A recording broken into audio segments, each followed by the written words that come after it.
우리는 69페이지입니다. 69페이지 보시면 하단에 뭐가 나오냐면 허위 표시에서의 제3자의 범위가 나와요. 이 부분도 이제 중요한데 일단 우리가 지금 뭐 하고 있냐면 통정허위 표시를 하고 있죠. 의가 뭐였죠? 의사와 표시가 불일치됐음을 뻔히 알면서 상대방과 짜고 하는 것이 통정허위 표시고요. 효과는 무효인데 다만 이 무효를 가지고 누구한테요? 선의의 제3자에게 대항하지 못한다 해가지고 저번 주에 요런 거 했죠. 그죠? K라는 사람이 갑에게 1억을 빌려줘서 1억을 받을 돈이 있는 채권자인데 갑이 돈을 갚기 싫어서 자신이 소유하고 있는 요 A 건물에 대해서 을가짜고 하지도 않은 매매를 한 것처럼 가장을 해서 을 앞에 등기를 해줬더니 을이 또다시 병한테 어떻게 해요? 팔아먹고 병한테 등기를 해줬다. 기억나시죠? 그죠? 그래서 우리가 요 가장 매매는 통정허위 표시여서 무효고 등기도 뭐가 되죠? 무효가 되는데 요 병을 우리가 제3자라고 했고 요 제3자가 선이라면 확정적으로 뭘 취득하죠? 소유권을 취득을 해요. 그 다음 병이 또다시 정한테 팔아먹고 정한테 이전 등기를 해주면 병이 만약에 선이어서 이미 소유권을 취득했다면 차단료가 생기니까 요 정은 선이든 악이든 묻지 않고 소유권을 취득한다까지 했어요. 그죠? 그럼 생각해 보자고요. 요 병은 제3자잖아요. 그죠? 얘는 정은 제3자예요? 아니에요? 제3자인 것 같죠? 그죠? 그죠? 요 K는 또 제3자예요? 아니에요? 왠지 또 제3자가 또 아닌 것 같죠? 그죠? 교재 허위 표시에서의 제3자의 의미가 나와 있는데 한번 읽어볼게요. 밑에 줄 다를 기준으로 해서 밑에 줄 해가지고 제3자는 당사자의와 포괄 승계인 이외의 모든 자를 의미하지만 허위 표시에 있어서는 허위 표시를 기하로 새로운 이해관계를 맺은 자로 한정된다. 이 부분이 중요한데 일단 갑과 을은 제3자가 아니에요. 왜 제3자가 아니냐면 당사자는 뭐가 아니에요? 제3자가 아니니까요. 병은 제3자인데 만약에 을에서 병으로 넘어올 때 예를 들어가지고 상속으로 넘어왔다면 이때 병은 제3자가 아니에요. 왜냐하면 포괄승계인은 뭐가 아니에요? 제3자가 아니니까요. 근데 여기서 병과 정은 제3자예요. 그렇지만 K는 제3자가 아니에요. 왜 그러냐면 방금 읽어본 말 중에서 새로운이라는 요 세 글자 때문에 그랬습니다. 그래서 제3자에서 가장 중요한 논점이 뭐냐면 요 새로운이라는 이 글자예요. 그래서 새로운 이해관계를 맺은 자로 어떻게 해요? 한정이 돼요. 따라서 통정허위 표시에서 제3자로서 보호받으려면요. 새로 와야 돼요. 자, 병과 정은 가장매매 후에 이해관계를 가졌기 때문에 새롭기 때문에 뭐가 되냐면 제3자가 되지만 K는 가장매매 전에 통정허위 표시하기 전에 돈을 빌려줬기 때문에 새롭지 않기 때문에 뭐가 아니에요? 제3자가 아니에요. 교재를 한 장 넘겨보시면 박스로 제3자에 해당하는 사람하고 해당하지 않는 사람이 정리되어 있거든요. 이런 거 외우시면 안 돼요. 왜냐하면 외우시면 또 함정에 넘어가는데 가장 중요한 논점은 새로운가 아닌가거든요. 그래서 어떤 것이 나오더라도 외워서 문제를 푸는 것이 아니라 전인지 후인지를 따져보시면 되는 거예요. 일단 오늘은 제3자에 해당하는 사람만 보자고요. 해당하지 않는 자는 나중에 볼 건데 해당하는 자를 보자 말이에요. 1번 가장 매매인 매수인으로부터 그 목적물을 다시 매수한 자. 그럼 이 사람은 언제 산 거죠? 가장매매 후에 샀으니까 뭐가 돼요? 제3자가 되는 거죠. 2번 가장매매의 매수인으로부터 저당권을 설정받은 자. 언제 저당권 설정했어요? 가장매매 후에 설정했으니까 뭐가 돼요? 제3자. 3번 가장 저당권 설정 행위 기한 저당권 실행으로 경락받은 자. 언제 경락받았어요? 가장 저당권 설정 통정 허위 표시 후에 경락받았으니까 뭐가 돼요? 제3자. 계속 볼까요? 4번 가장 매매 매수인으로부터 가등기를 취득한 자. 언제 가등기를 취득했어요? 가장 매매 후니까 뭐죠? 제3자. 감 잡히시죠? 하나만 더 볼까요? 5번 가장 매매 기한 대금 채권의 양수인. 그러면 이 사람은 언제 채권을 양수했습니까? 가장 매매 후에 양수했으니까 뭐예요? 제3자. 다시 말하면 뒤에 뭐가 붙는지가 중요한 것이 아니라 가장 매매 후라는 시점이 중요하다는 거죠. 그래서 우리가 몇 가지 우리가 따로 암기해야 될 것이 있긴 해요. 그건 나중에 할 거고 일단은 통정어휘 표시로서 보호되는 제3자가 되려면 반드시 뭐 해야 돼요? 새로워야 한다.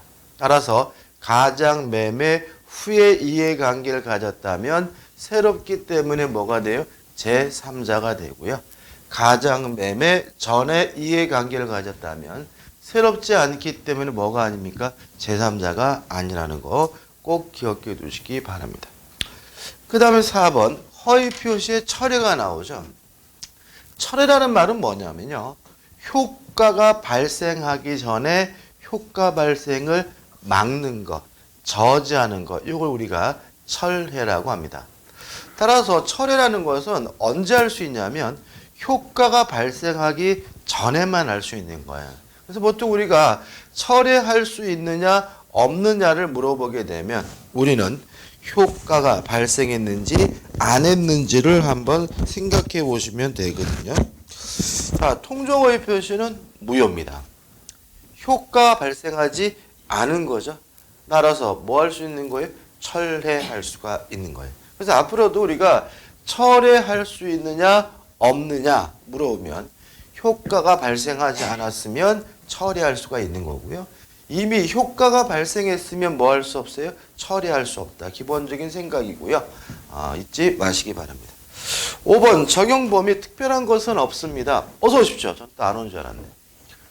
추워서 차가 늦게 달려요? 안 오셔서 서운했어요. 적용 범위.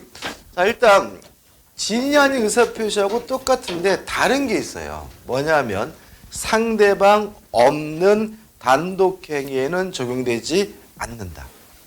왜요? 통정어휘 표시 뭔가요? 상대방과 짜고 하는 거잖아요. 짜고 하는 것이 뭐예요? 통정어휘 표시인데 상대방이 없다면 짤 사람이 없잖아요. 따라서 논리적으로 상대방 없는 단독행위에는 통정어휘 표시가 적용될 수가 없다라는 거 꼭 기억해 두시기 바랍니다. 그 다음 우측에 대표예제 나와 있죠. 저번 주 풀어봤나요? 풀어봤어요? 안 풀었어요? 안 풀어봤어요? 풀어보죠. 풀어봤을 것 같은데. 자, 보시면 갑은 채권자들로부터 강제 집행을 당할 것을 대비하여 친구인 을과 짜고 자기 소유 부동산을 매도한 것처럼 을에게 소유권 이전 등기를 해두었다. 그런데 을이 등기 명의된 것을 기하로 하여 이를 제3자에게 매도하고 소유권 이전 등기를 하여 주었다. 다음 설명 중 옳은 것은 자, 요게 보시면 요 사례죠. 요 사례잖아요. 그죠? 똑같은 사례인데 보통 이제 통정어휘 표시는 사례 문제로 출제가 돼요. 물론 작년에도 사례 문제가 출제가 됐는데 사례는 고정적이에요. 뭐 여러 가지 사례가 있는 것이 아니라 요 사례만 나오기 때문에 요 사례만 정확하게 점검하시면 되고요. 옳은 걸 찾는데 1번 제3자가 가장매매라는 것을 알고 취득했어요. 그러면 병이 뭐란 얘기죠? 악이란 얘기죠. 병이 소유권을 취득하려면 뭐 해야 돼요? 선해야 되니까 가장매매를 한 당사자인 갑은 제3자에게 소유권 반환을 청구할 수 없다. X. 제3자가 악이면 보호되지 않으므로 그때 갑은 병에게 반환을 청구할 수가 있겠죠. 2번 제3자가 선의로 매수하여 소유권 이전 등기를 한 경우에도 이후에 가장매매인 것을 알게 되면 제3자가 가장매매의 무효를 주장할 수 있다. 이거는 맞아요. 자, 이런 얘기겠죠. 병이 선이에요. 그러니까 소유권이 있으니까 을과 갑도 K도 병한테 돌려달라고 뭐 할 수 없어요? 요구할 수 없는 상황이잖아요. 근데 막 지들이 막 싸움하고 난리를 났어. 근데 병이 어떻게 해요? 아, 알았어. 가져가. 라고 하는 것은 뭐죠? 막을 이유가 없는 거죠. 그죠? 그죠? 다시 말하면 병은 스스로가 무효임을 주장하면서 대가져가라 라고 해도 어떻게 상관은 없는 거니까 답은 뭐죠? 2번이 되는 거죠. 3번 제3자가 악인 경우 갑의 채권자는 갑의 제3자에게 무효를 주장하여 등기 명의를 회복하지 않는 한 위 부동산에 대하여 아무런 권리 행사를 하지 못한다. X죠. 만약에 제3자가 악이에요. 그러면 채권자는 어떻게 할 수 있어요? 갑을 대의해서 병의 등기에 대해서 뭘 청구할 수 있어요? 말소를 청구할 수가 있겠죠. 따라서 아무것도 못한다. X가 되겠죠. 4번 갑과 을 사이 매매는 가장 매매이므로 제3자의 소유권 이전 등기는 언제나 무효이다. X죠. 제3자가 선이면 등기는 유효하고 제3자는 소유권을 취득할 수가 있겠죠. 5번 제3자가 선인 경우에도 제3자로부터 부동산을 매수한 전득자. 이 전득자 여기서 누구죠? 정이죠. 병이 선이어서 소유권을 취득하면 차단료가 생기니까 정은 선악 불문하고 뭘 취득하겠어요? 소유권을 취득할 테니까 전득자가 악이면 갑은 전득자에게 무효를 주장할 수 있다는 질문은 뭐가 돼요? X가 되겠죠. 그래서 옳은 것은 2번이고요. 가장 전형적인 형태의 문제가 됩니다. 그 다음에 착오가 나오죠. 요 착오도 중요합니다. 지금 우리가 저번 주부터 굉장히 중요한 부분을 지나가고 있고요. 민법에서 가장 어려운 부분을 보고 있다고 생각하시면 되는데 일단 착오는요. 좀 까다롭게 느껴질 수 있고 좀 까다로운 문제로 출제가 됩니다. 그러니까 문제도 좀 길게 나오고요. 또 사례도 좀 복잡하게 나오고 그렇기 때문에 좀 정확하게 확실하게 좀 정리해 두시면 좋겠고요. 공부할 건 또 어떻게 의외로 많지는 않아요. 개념이죠. 착오가 뭐냐? 의사와 표시가 불일치됐으면 모르고 하는 것이 착오에 의한 의사표시죠. 자, 우리 진현이 의사표시가 뭐였죠? 거짓말이죠. 지금 속마음과 다른 소리를 하면서 뻔히 알면서 하는 것은 뭐예요? 거짓말이고 잘못 말했는데 모르는 것은 실수한 거죠. 그게 뭐예요? 착오에 의한 의사표시인 거죠. 따라서 착오란 의사표시가 불일치됐음을 모르고 하는 것이 뭐예요? 착오에 의한 의사표시고요. 규범적 해석이니까 표시된 대로 효과가 생긴다. 일단은 뭐 한 거냐면 유효한 거예요. 착오도. 다만 그 착오를 일으킨 부분이 중요 부분이고요. 착오를 일으킨 것에 대해서 중대한 과실, 중과실이 없으면 이때는 취소하는 것이 가능하고요. 다만 이 취소를 가지고 선의의 제3자에게 뭐 하지 못해요? 대항하지 못합니다. 법조문 읽어볼게요. 109조입니다. 1항. 의사표시는 법률행위 내용에 중요 부분에 착오가 있는 때에는 취소할 수 있다. 그러나 그 착오가 표의자의 중대한 과실로 인한 때에는 취소하지 못한다. 그럼 결국 합치면 중요 부분이고 중대한 과실이 없어야 뭐 할 수 있어요? 취소할 수 있다는 얘기고요. 2항 전항의 의사표 취소는 선의 제3자에게 대항하지 못한다로 규정되어 있죠. 의 보시기 바라고 넘겨보시면 착오의 태양이 나와요. 일단 표시상의 착오, 내용상의 착오, 동계착오가 나오는데 이런 문제입니다.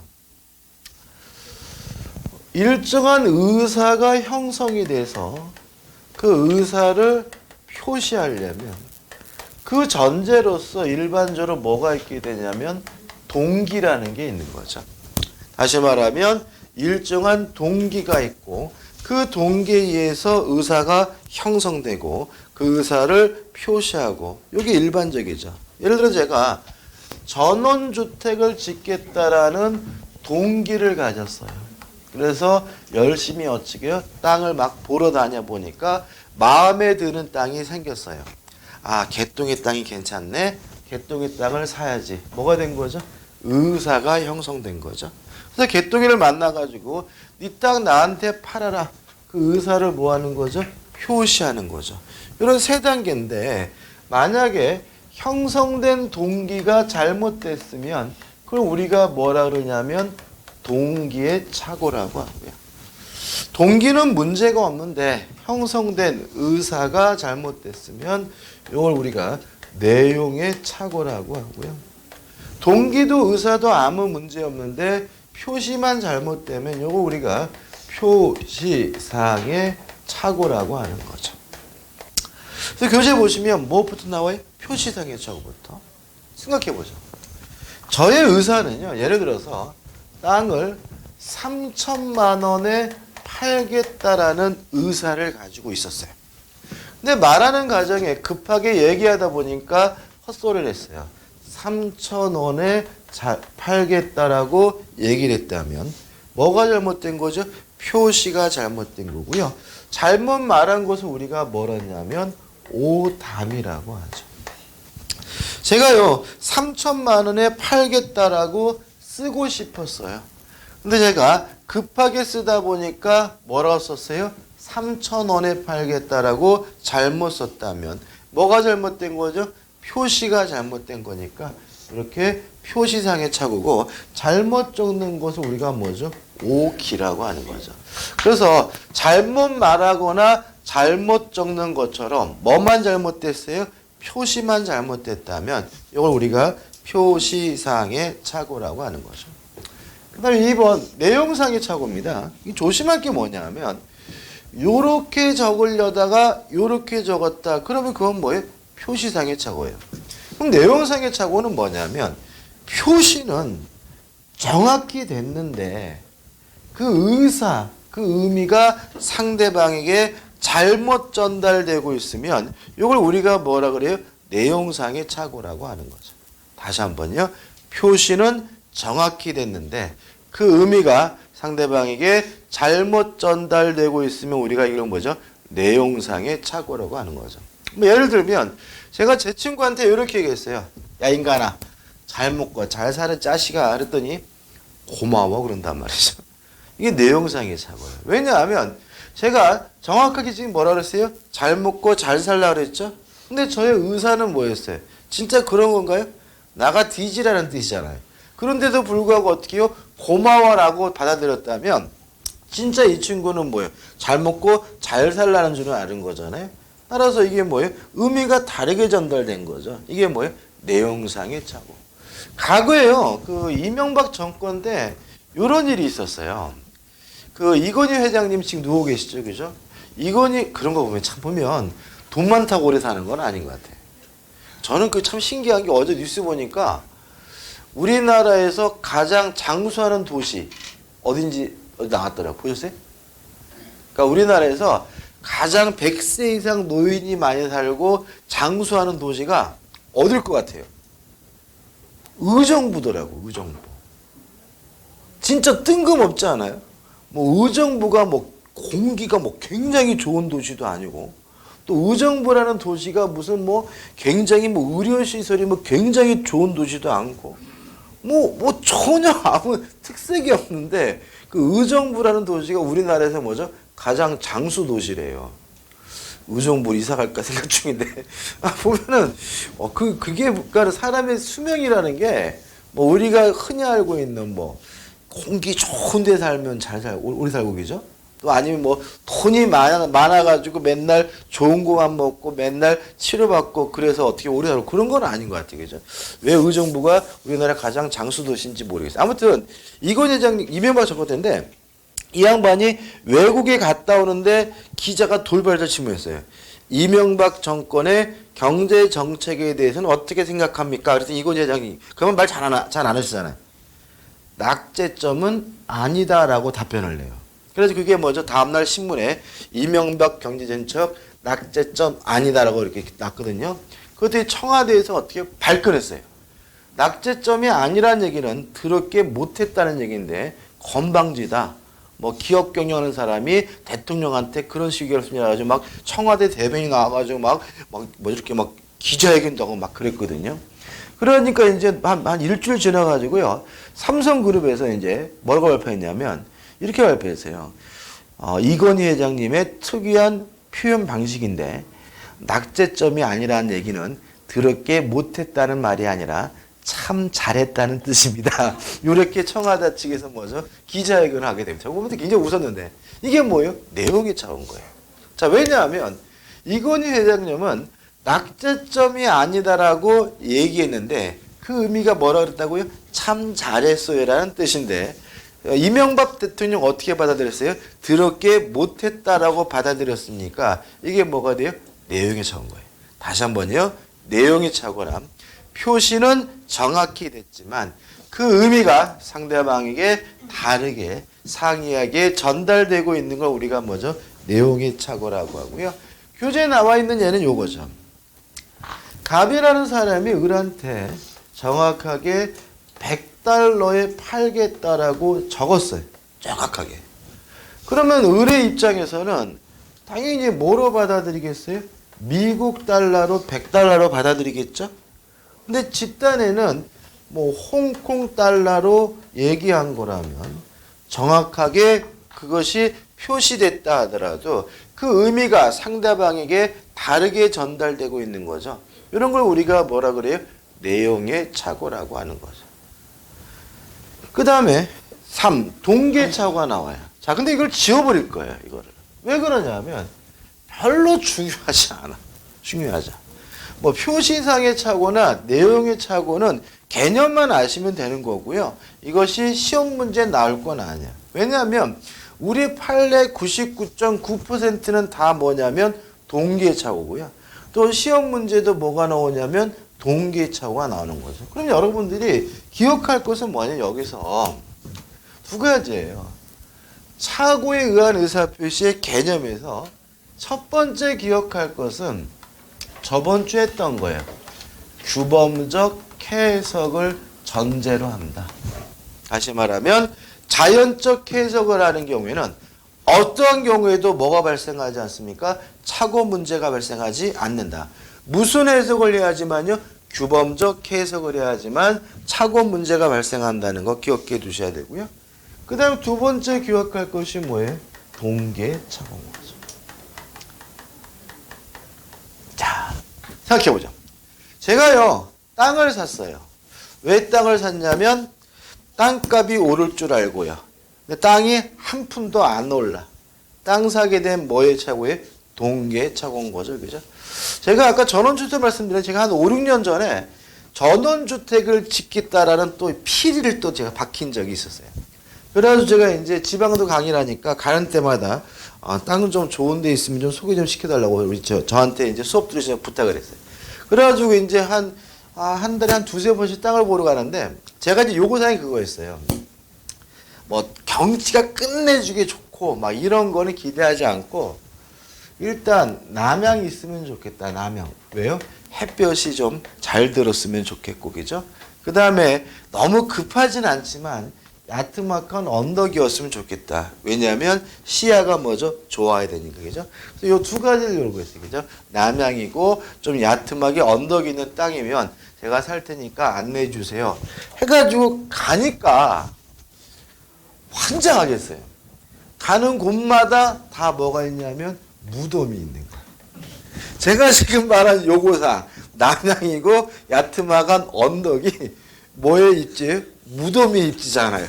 그래서 여러분들 이제 다녀보시면서 근사한 전원주택 있잖아요. 꼭 옆에 뭐가 있냐면 무덤이 있어. 무덤이. 그러니까 이게 우리가 원하는 전원주택 입지와 음택이라 그러죠. 무덤 입지가 굉장히 유사해가지고요. 전원주택 근방에는 반드시 뭐가 있어요? 무덤이 있는 거예요. 자, 이런 얘기죠. 제가 전원주택을 지으려고 땅을 샀는데 옆에 묘지들이 뭐예요? 디글디글 해가지고 도저히 무서워서 못 짓겠다. 그럼 뭐예요? 동계착오가 되는 거죠. 그죠? 이해되시죠? 그죠? 뭐 아파트를 매수했어요. 왜 매수했냐면 뭐 영어 마을인가 뭔가 또 그런 얘기 옛날에 있었잖아요. 그죠? 들어선 데서요. 그래서 영어 마을이 들어선다 그래가지고 아파트를 매입했는데 나중에 보니까 영어 마을은커녕 영어 학원 하나도 안 생기더라. 다 뭐예요? 동계착오죠. 자, 그럼 여기 느낌 오시죠? 이런 착오를 이유로 취소할 수 있다라고 보기는 어려운 거예요. 따라서 동계착오는 원칙적으로 착오를 이유로 뭐 할 수 없는 거예요? 취소할 수가 없는 거예요. 지 개인사적인 거죠.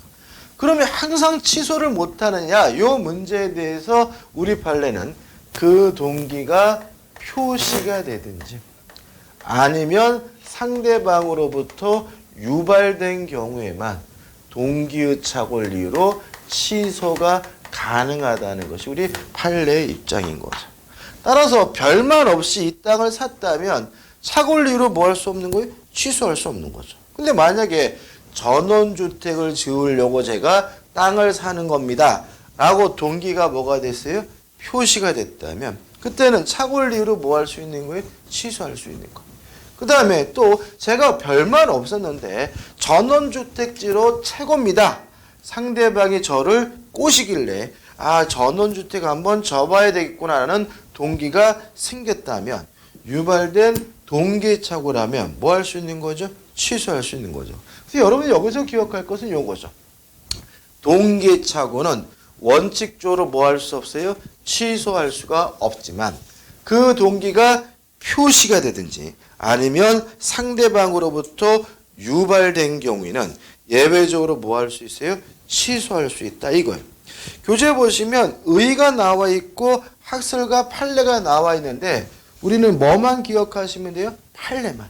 그래서 판례는 동기가 표시가 되든지 아니면 상대방으로부터 뭐가 됐어요?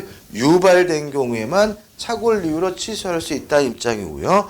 우측에 나와 있는 핵심 판례에서 1번 첫 번째 판례를 보시면 이렇게 읽어볼게요. 좀 길지만 동기착오가 법률행위 내용의 중요 부분에 해당하면 이유로 배우자 법률 체되면 여기 됩니다. 그 동기를 당의 의사표시의 내용으로 삼을고 상대방에게 뭐하고요? 표시하고죠. 표시하고 의사표시 해석단 법률행위 내용으로 되어 있다고 인정되면 충분하고 당사자들 사이에 별도로 그 동기를 의사표시 내용으로 삼기로 하는 합의까지 이루어질 필요는 없다까지입니다. 다시 말하면 뭐만 되면 돼요? 표시만 되면 되고요. 그 동기에 대해서 뭐는요? 합의는 필요 없다는 거 기억해 두시 바라고. 그러면 두 번째 판례는 뭐겠어요? 요거죠. 유발된 동기의 착오는 착오를 이유로 뭐 할 수 있어요? 취소할 수 있다는 판례. 두 번째 판례 보시면 기속 해제된 토지, 기속 재산 이런 말이 나오죠. 요 기속 재산이라는 말은 뭐냐면요. 일제시대 때 일본인 땅을 말해요. 일제시대 때 일본인 땅을 해방되면서 국가 소유로 귀속시키게 되는데 그래서 이걸 우리가 뭐라 그래요? 귀속재산이라고 하는 거죠. 그래서 귀속재산이라는 것은 일제시대 때 일본인 재산으로서 현재 국가 소유인 재산이 뭐예요? 귀속재산인 거예요. 이 사건은 내용은 이렇습니다. 어떤 마을입니다. 이게 큰 마을이에요. 이게 옛날 뭐 뉴스 나오고 그랬어요. 마을인데 요 마을 사람들이 살고 있는데 어느 날 담당 공무원이 온 거죠. 공무원이 와가지고 마을 사람들한테 물어봐요.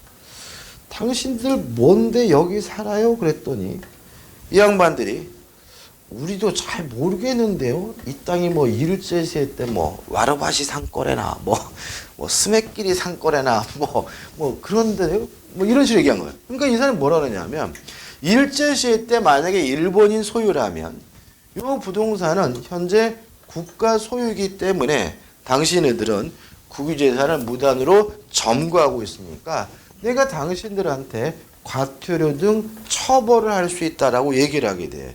이 보시면 언제 판례냐면 70년대 판례잖아요. 옛날 판례인 거죠, 그죠? 그러니까 지금 같으면 대모하지만 그때는 어떻게 해요? 아이고 큰일 났다 그죠? 나라 땅 우리가 그러면서 물어보는 거죠. 아니 그럼 우리가 이 과태료 처분을 안 받으려면 어떻게 해야 됩니까? 라고 물어봤더니 빨리 요거를 국가에다가 기부 체납 증여를 하면 내가 당신에게 과태료 처분을 안 내리겠습니다 라고 하는 거죠. 그래서 이 마을 사람들이 군사무소에 몰려와가지고 어떻게 해요? 싹 뭐 해버렸어요? 기부 체납 증여를 해버린 거예요. 근데 나중에 보니까 귀속재산이 아니었어요. 그러면 이 마을 사람들은 증여하게 된 뭐의 착오가 있는 거죠? 동기의 착오가 있는 거죠. 누가 유발시켰어요? 담당 공무원이. 따라서 이것은 유발된 동기의 착오가 있기 때문에 동기가 표시되지 않았더라도 착오를 이유로 뭐 할 수 있어요? 취소할 수 있다는 판례입니다. 다 했죠, 그죠? 그럼 여기서는 여기까지죠, 그죠? 요것만 확실하게 기억하시면 되는 거죠. 그 다음에 취소의 요건 해가지고 취소하기 위해서는 첫째 뭐여야 돼요? 중요 부분이어야 돼요. 중요 부분에 대해서 우리가 좀 생각을 해볼 것은 첫째 중요한지 아닌지를 판단하는 기준인데 표의자 입장에서만 중요할 뿐만 아니라 and입니다. 일반인 입장에서도 중요해야 비로소 중요 부분이다.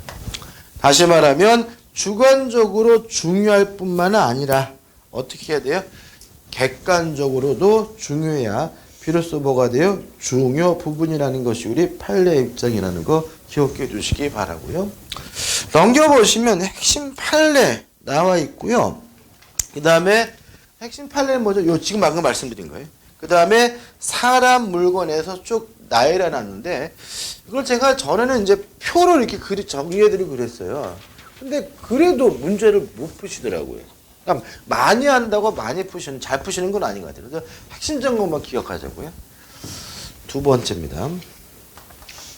경제적 불이익이 존재해야 비로소 뭐죠? 중요 부분입니다. 따라서 착오가 있긴 했는데 아무런 경제적 불이익이 없다면 중요 부분이 아니고요. 착오를 이유로 뭐 할 수 없는 거예요? 취소할 수 없는 거예요. 그래서 우리가 시험 문제 푸실 때 잘 모르겠으면 그것이 경제적으로 불이익한지 아닌지를 따져보시면 의외로 간단하게 뭐죠? 답이 나와요. 그래서 뭐가요? 경제적으로 불이익된다. 아무런 경제적 불이익이 없다면 그것은 중요 부분이 아니고요. 착오를 이유로 뭐 할 수 없는 거예요? 취소할 수가 없는 거예요. 그 다음에 세 번째로 여기서 보통 답이 나오는데 노란색 쓰는 이유를 아시겠죠? 시가, 가격에 관한 착오는 중요 부분이 아니에요. 수량, 지적, 부족도 중요 부분이 아닙니다. 따라서 이 두 가지의 경우에는 착오를 이유로 취소할 수 없다는 것이 우리 판례 입장입니다. 시가, 가격, 수량, 지적, 부족은 뭐가 아니에요? 중요 부분이 아니기 때문에 착오를 이유로 뭐 할 수 없어요? 취소할 수 없어요. 그럼 이런 얘기겠죠. 땅을요 1억이다라고 해서 땅을 샀는데 나중에 보니까 시가가 가격이 1억이 아니라 9천만 원이더라. 이런 건 중요 부분이 아니기 때문에 경제적으로 불이익이 존재하더라도 착오를 이유로 뭐 할 수 없어요? 취소할 수 없는 거죠. 그럼 여기서 의문이 생기는 거죠. 아니 세상에 가격만큼 중요한 게 어디냐, 그죠? 그죠? 그죠? 자, 이거는 결국 뭐냐면 거래의 안전보호 때문에 그렇습니다. 만약에 가격이, 시가가 중요 부분이어서 착오를 이유로 취소할 수 있다고 해보면요. 다 취소돼요. 왜냐하면 부동산이라는 거는 뭐가 없어요? 정가라는 게 없거든요. 서로 밀고 땡기는 과정에서 뭐가 결정이 돼요? 가격이 결정되는 거거든요. 따라서 만약에 가격이 중요 부분이고 착오를 이유로 취소할 수 있다면 불리한 사람은 무조건 다 뭐 해버려요? 취소해버리겠죠. 팔았는데 좀 싸게 판 것 같아요. 그럼 판 사람이 뭐예요? 취소. 샀는데 좀 비싼 것 같아요. 그러면 어떻게 해요? 산 사람이 뭐 하겠어요? 취소하겠죠. 그러면 거래라는 것이 거의 유지되지 못하고 다 착오를 이유로 뭐가 될 거예요? 취소가 될 테니까 거래의 안전을 위해서 가격, 시가는 중요 부분이 아니고요. 착오를 이유로 뭐 할 수 없다고요? 취소할 수 없다는 입장입니다. 그 다음에 수량 지적 부족은 이런 얘기입니다. 땅이요. 100평이라 그래서 샀거든요. 사고 나서 나중에 측량해 보니까 90평밖에 안 돼요. 이게 뭐예요? 지적 부족이거든요. 이것도 중요 부분이 아니기 때문에 착오를 이유로 뭐 할 수 없어요? 취소할 수 없다는 입장입니다. 그래서요. 거래 관행이 어떤 게 있냐면 땅 보러 가셔가지고 이거 좀 땅이 좀 작은 것 같은데 계약하기 전에 측량부터 해보면 안 됩니까? 그러면 죽어도 안 된다 그래요. 죽어도 안 된다 그러고요. 계약서 쓰고 측량하시라고 막 그래요. 그러니까 그분은 뭘 알고 있어요? 계약을 한 후에 땅이 좁더라도 착오를 이유로 뭐 할 수 없어요? 취소할 수 없다는 것을 뭐 법적으로 모른다 하더라도 그냥 알고 있는 거예요. 그래서 관행적으로 계약서 쓰기 전에는 뭐 하지 못해요? 측량하지 못하도록 막고 있습니다. 왜냐 우리 판례는 수량, 지적 부족은 중요 부분이 아니기 때문에 착오를 이유로 뭐 할 수 없어요? 취소할 수 없다는 입장이에요. 이것도 왜 그러느냐? 이것도 거래의 안전 때문에 그래요. 우리나라가 지금 쓰고 있는 지적은요. 일제시대 때 완성된 겁니다. 지금 우리나라가 지적을 정비 중이거든요. 원래 계획대로라면 올해 끝날 거예요. 올해 끝나는데 지금 쓰고 있는 지적은 일제시대 때 만들어진 지적이기 때문에 다 틀려요. 다 틀려요. 그래가지고 교외 지역, 지방 같은데 나중에 측량해 보시면 대장 등에 나와 있는 것과 일치되면요. 우와 신기하다. 이럴 정도예요. 어느 정도 다 뭐하고 있는 상태예요? 틀려 있는 상태이기 때문에 그것이 잘못됐다는 이유로 뭐 할 수 있어요? 취소할 수 있다면 이것도 대부분이 뭐가 될 거라는 거예요? 취소가 됐다는 거죠. 따라서 지적대조가 완비되기 전까지는 어차피 우리는 뭐 어떻게 해요? 감수해야 될 사항이기 때문에 수량이 부족하다, 지적이 부족하다는 이유로는 착오를 이유로 뭐 할 수 없어요? 취소할 수 없다는 것이 우리 판례 입장입니다. 여기까지 정리하시면 돼요. 그 다음 우측에 2번 중대한 과실이 어떻게 해요? 없을 거죠. 자 그러면 이런 얘기죠. 중대한 과실이 없어야 착오를 이유로 뭐 할 수 있어요? 취소할 수 있다는 말은 과실이 존재하더라도 착오를 이유로 취소하는 것이 어떻게 해요? 가능하다는 얘기죠. 다만 단순한 과실이 아니라 중대한 과실, 중과실이 존재하는 경우에는 착오를 이유로 뭐 할 수 없어요? 취소할 수 없다는 거죠. 다시 말하면 착오에 의한 의사표시는요. 다른 말로 하면 과실에 의한 의사표시예요. 착오는 항상 무엇을 내포하냐면요. 과실을 내포하는 거예요. 따라서 과실이 있더라도 뭐 할 수 있어요? 취소할 수 있다는 것을 전제하고 있는 거죠. 한번 생각해 보자고요. 착오가 뭐였어요? 의사표시가 불일치됐음을 모르고 하는 거죠. 이게 뭐예요? 착오. 동의하시죠? 과실이 뭐예요? 알 수 있는데 모르는 게 뭐예요? 과실이죠. 그죠? 다시 말하면 두 가지가 같은 말인 거예요. 그래서 착오에 의한 의사표시를 다른 말로 하면 뭐예요? 과실에 의한 의사표시고요. 착오에 의한 의사표시는 반드시 무엇이 들어가 있어요? 알 수 있었는데 몰랐다라는 뭐가요? 과실이 존재하고요. 당연히 과실이 있더라도 뭐 할 수 있는 거예요? 취소할 수 있는 거예요. 다만 단순한 과실이 아니라 뭐예요? 중대한 과실이면 착오를 이유로 뭐 할 수 없는 거예요? 취소할 수가 없는 거거든요. 그럼 두 가지를 좀 구별해 봐야 되겠죠. 자, 과실이 뭐라고요? 알 수 있는데 모르는 거. 다시 말하면 주의를 기울였으면 알 수 있는데 모르는 게 뭐예요? 과실이니까. 과실이란 주의, 의무가 결여되어 있는 것이 뭐예요? 과실이고, 이때는 뭐 할 수 있어요? 취소할 수 있는 거죠. 그럼 중과실은 뭐예요? 현저한 주의 의무에 기여하죠. 누구든지 당연히 알 수 있는데도 불구하고 전혀 신경 쓰지 않아서 현저하게 주의 의무가 결여된 경우는 그때는 뭐예요? 중대한 과실이고, 중대한 과실이 있으면 착오를 이유로 뭐 할 수 없어요? 취소할 수가 없는 거죠. 그럼 여기서 문제가 생겨요. 이 과실과 중과실은 정도의 차이죠. 그죠? 심한 건 뭐예요? 중과실. 그저 그런 건 뭐예요? 과실. 이런 얘기잖아요. 그럼 이거를 우리는 어떻게 객관식 문제를 풀 것인가? 우리 판례는 힌트를 제공하고 있습니다. 우리 판례는 누군가를 타인을 신뢰했기 때문에 확인을 안 한 것은 그것은 과실로 봅니다. 따라서 착오를 이유로 뭐 할 수 있어요? 취소할 수 있다고 봐요. 다만 아무런 이유도 없이 무작정 확인을 안 한 것은 뭐로 봐요? 중대한 과실로 봐요. 따라서 착오를 이유로 뭐 할 수 없어요? 취소할 수가 없는 거죠. 교재 우측 하단에 나와 있는 판례는 공장을 지으려고 땅을 사는 사람이에요. 근데 그 땅에 공장을 신축할 수 있는지 없는지를 전혀 확인을 안 했어요. 그러면 이건 뭐예요?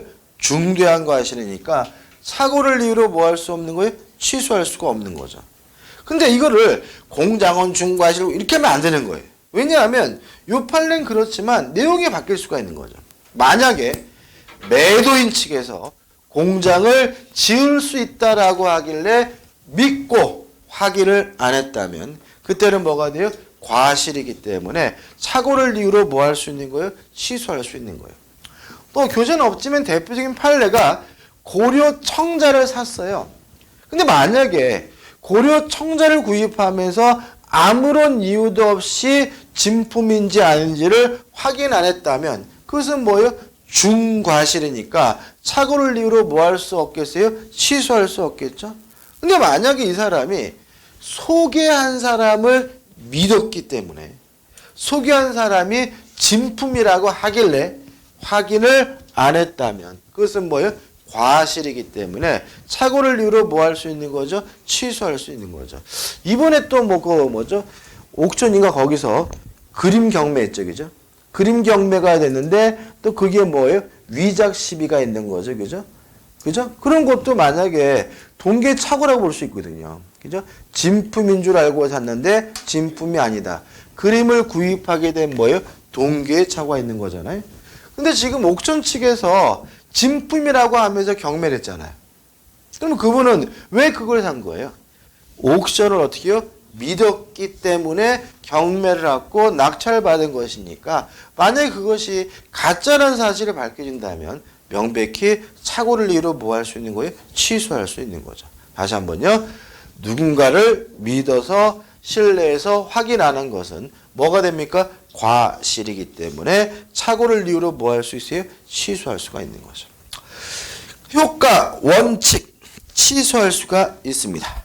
넘겨보시면 2번 제3자에 대한 관계, 제3자에게 선의 제3자에게 뭐 하지 못해요? 대항하지 못합니다. 예. 예. 예. 다른 사람이 얘기해서 그 경우에는 다른 사람이 소개한 사람 어떻게 해요? 믿어서 신뢰해서 진품인지 가품인지를 확인 안 했다면 그것은 뭐예요? 과실이기 때문에 착오를 이유로 뭐 할 수 있어요? 취소할 수 있어요. 있습니까? 네, 있습니다. 경험 있으세요? 아니 근데 만약에 아무런 이유도 없이 확인 안 했다면 뭐예요? 중대한 과실이죠. 그죠? 근데 보통 우리가 고려 청자 같은 진품을 매수하는 경우에는 일반적으로 어떻게 해요? 감정 받고 하죠. 그죠? 아니면 그쪽에서 첨부한 감정서를 믿고 감정 따라 안 받는 거잖아요. 그런 것들은 다 뭐예요? 중과실이 아니라 뭐예요? 과실인 거니까 착오를 이유로 뭐 할 수 있는 거죠? 취소할 수 있는 겁니다. 그다음 2번 제3자 대행 관계 누구한테요? 서예 제3자에 대항하지 못하고요. 3번 피의자의 배상 책임 문제가 나오죠. 자, 기억나시나요? 손해배상은 아무 때나 청구하는 것이 아니라 위법해야지만 손해배상을 청구할 수 있다. 기억나시죠? 그죠? 근데 우리 민법상 위법행위는 뭐밖에 없어요? 채무불이행과 불법행위밖에 없죠. 그죠? 이게 중요하다 그랬어요. 전에도. 오늘도 시험 여기서 답이 나왔어요. 자고가. 다시 한번요. 위법해야지만 뭘 청구할 수 있어요? 손해배상을 청구할 수 있다. 우리 민법상 위법행위는 채무불이행과 뭐밖에 없어요? 불법행위밖에 없죠. 착오는 채무불이행도 아니고요. 불법행위도 아닙니다. 착오는 뭐 하지 않습니까? 위법하지 않습니다. 따라서 별도로 뭘 청구하지 못해요? 손해배상을 청구할 수가 없는 거죠. 그래서 관련 판례는 손해배상을 뭐 하지 못해요? 청구하지 못한다는 판례죠. 5번 적용 범위 대동소이합니다. 가족법상 행위에 적용되지 않습니다. 그죠? 만약에 가족법상 행위에 적용이 되면 난리 나겠죠. 그죠? 예를 들어가지고 와이프와 결혼했어요. 끝내주게 뭐예요? 미인인 줄 알고. 근데 신혼여행 가가지고 샤워하고 딱 나오는데 아까 그 여자가 아니에요. 착오를 이유로 뭐 할 수 없습니까? 취소할 수가 없습니다. 왜요? 가족법상 행위는 뭐예요? 착오가 적용되지 않으니까. 그죠? 많죠, 뭐. 남편이 그냥 돈도 잘 벌고 그냥 손에 물도 안 맞춰준다고 하길래 했는데 나중에 보니까 그런 인간이 아니더라. 착오를 이유로 뭐 할 수 없어요? 취소할 수 없는 거죠. 항상 뭐예요? 신중해야 돼요. 가족법상 행위고, 공법상 행위에 대해서 적용되지 않습니다. 6번 착오와 관련 문제가 나오는데 이 관련 문제는 해당 부분에서 보는 게 편한데 1번 대리인이 본인의 의사와 다른 의사표시를 한 것은 착오가 아닙니다. 왜 이것이 착오가 아닌지는 대리에서 다룰 거예요. 그 다음 우측에 2번 전달 기간에 잘못 전달한 경우 전달 기간 하면 뭘 떠오르시면 돼요? 집변 아저씨. 그죠? 집변 아저씨가 엉뚱한 집에 배달했어요. 이게 뭐예요? 상대방이 뭐 되지 않았어요? 도달되지도 않은 거죠. 효과가 발생하지도 않은 거죠. 따라서 이것도 뭐가 아니에요? 착오 문제가 아니에요. 3번 표시기간의 착오는 뭘 생각하시면 되냐면 요새는 잘 안 하는데 전보 치는 거 생각하시면 돼요. 전신기사? 예를 들어 제가 전보 치러 갔어요. 그럼 이제 아가씨가 어떻게 쳐드릴까요? 그런단 말이죠. 그래서 제가 3천만 원에 매도하겠음이라고 쳐주세요. 라고 했더니 이 아가씨가 3,000원에 매도하겠음이라고 보냈다면 3천만 원이라고 적을래다가 뭐라고 적힌 거예요? 3,000원에 적힌 것이니까 표시상의 착오죠. 따라서 이것은 특별한 것이 아니라 뭐죠? 표시상의 착오죠. 7번 다른 제도와의 경합해서 1번 착오와 사기 선택적 행사가 가능합니다. 왜 그런지는 사기에서 볼 거예요. 2번 착오와 하자 담보 책임은 하자 담보 책임만 주장할 수 있고요. 착오는 주장할 수가 없습니다. 이유를 좀 설명드리는데 관계를 좀 설명드리면 여기다 할까요?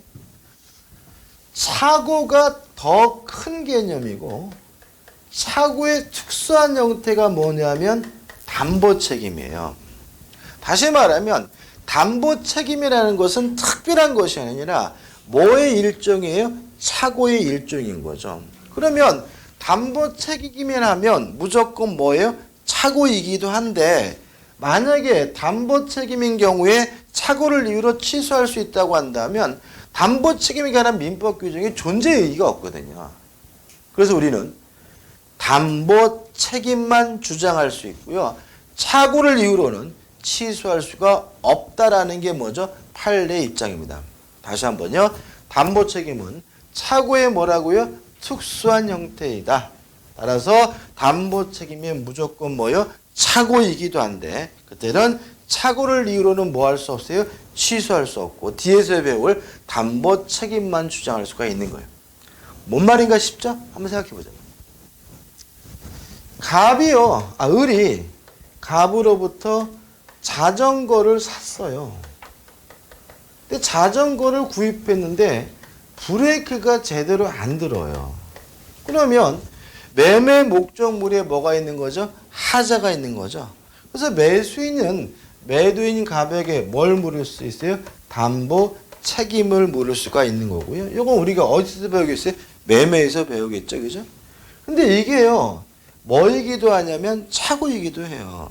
왜냐하면 을의 의사는 완전한 자전거를 사고 싶었던 거죠. 실제 구입한 것은 뭐예요? 고장난 자전거니까 의사 표시가 뭐가 돼 있어요? 불일치돼 있죠. 물론 을이 브레이크가 고장난 줄 알았으면 안 샀겠죠. 그러니까 뭐예요? 모르고 산 거죠. 이게 뭐예요? 착오에 의한 의사 표시거든요. 다만 이때는 착오를 이유로는 뭐 할 수 없어요? 취소할 수 없고요. 담보 책임만 주장할 수 있는 거고요. 만약에 담보 책임으로서 요건을 갖추지 못한 경우에는 이때는 착오를 이유로 뭐 할 수 있는 거예요? 취소할 수가 있는 거죠. 그 다음에 3번 착오 해제는 결론만 기억하자고. 이건 또 해제해서 볼 건데 해제된 후에도 착오를 이유로 취소가 가능하다. 다시 한번요. 해제된 후에도 착오를 이유로 뭐가 가능해요? 취소가 가능해요. 간단히 설명드릴게요. 우리가 보통 이런 거 하거든요. 제가요 아파트를 샀어. 사가지고 계약금 주고 중도금을 막 주려고 하는데 아이고 잘못 샀다는 사실을 깨달았어요. 그럼 어떤 행동을 하게 돼요? 소주병 찼죠, 그죠? 이런 큰일 났네, 잘못 샀네, 그죠? 그러면서 어떻게 해요? 속으로 아이씨 계약금 날렸네 막 이러잖아요. 그러면 그러고 나서 어떻게 합니까? 중도금 주기로 한 날 안 주잖아요. 안 주면 상대방 입장에서 뭐 하겠습니까? 채무 불이행을 이유로 계약을 뭐 하겠어요? 해지하고 계약금 띄어가겠죠. 요랬을 때 착오를 이유로 취소할 수 있느냐? 우리 판례는 해제된 후에도 착오를 이유로 취소가 가능하다는 입장이에요. 왜냐하면 차이가 있어요. 해제당하면요 손해배상 해줘야 돼요. 계약금 뺏겨요. 근데 착오를 이유로 취소하게 되면 손해배상 해줄 필요가 없고요. 계약금 뜯길 필요가 없거든요.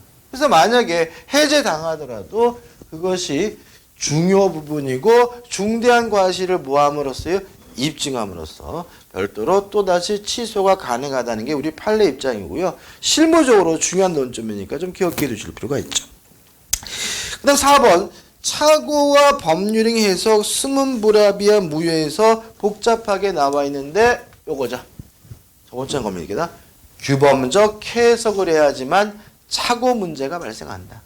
만약에 자연적 해석을 하게 되면 불합의로서 계약이 뭐조차 되지 않아요? 성립조차 되지 않는다는 거. 제가 저번 주에 계집 얘기하면서 말씀드렸던 기억이 날 거예요. 그래서 계집은 기억나시죠? 그죠? 그 다음에 넘겨보시면 대표 예제가 나옵니다. 갑은 현재 A시의 그린벨트로 지정된 토지가 해제되면 많은 차익을 얻을 수 있다는 소문을 듣고까지 왔어요. 그럼 여기서 여러분들이 머릿속에 뭐가 떠올라야 되냐면 동기의 착오구나 이게 떠올라야 돼. 그죠? 그죠? 지금 이 사람은 딱 눈치 보니까 그린벨트가 해제될 줄 알았잖아요. 해제 안 되겠죠. 그럼 뭐예요? 동기의 착오잖아요. 그럼 동기의 착오는 취소하려면 그 동기가 표시가 되든지 아니면 상대방으로 뭐가 돼요? 유발된 경우만 취소할 수 있는 거잖아요.